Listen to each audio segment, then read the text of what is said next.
I built a business from nothing. Worked 14-hour days, sacrificed weekends, missed my kids growing up. Then one morning I checked our business account and it was empty. Every single cent. Gone. And the man who took it? My best friend of 12 years. It started back in 2019. Marcus and I had known each other since university. We were inseparable. When I came to him with the idea of starting a logistics company, he didn't hesitate for a second. We shook hands, signed the papers, and got to work. For 2 years, things were good. Really good. We were turning over 6 figures, had a small team. Clients were referring us left and right. I trusted Marcus with everything. The finances, the client relationships, the contracts. I was the operations guy. He handled the money. That was my first mistake. In early 2021, I started noticing small things. Invoices that didn't add up. Client payments that seemed delayed. Marcus always had an explanation. Cash flow issues. The client paid late. The bank had a processing delay. I believed every word.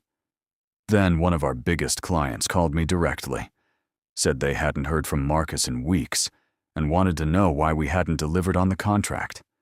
I had no idea what he was talking about. I dug into our accounts that night. What I found made me physically sick. Marcus had been creating fake supplier invoices and transferring money to a separate account for over 8 months. 380,000 rand. Gone. He had also been secretly negotiating with our top 3 clients to move their contracts to a new company he had registered behind my back, a company in his name only. I called him immediately. He didn't answer. I drove to his house. His wife opened the door and told me he had left 3 days ago.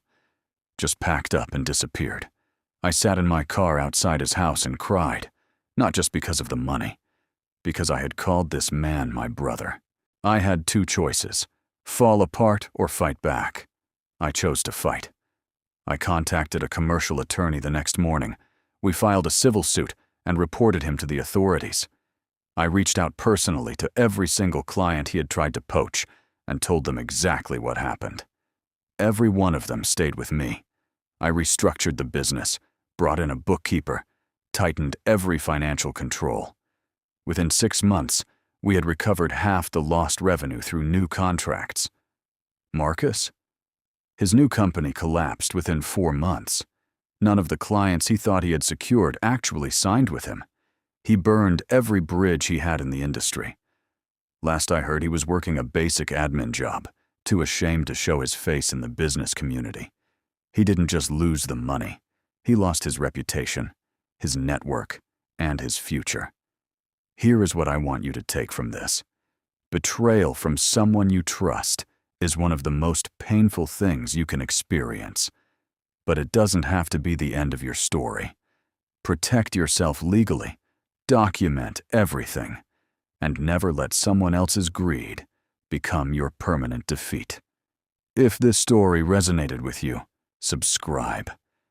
Every week we bring you real stories of betrayal, resilience, and the karma that always finds its way back.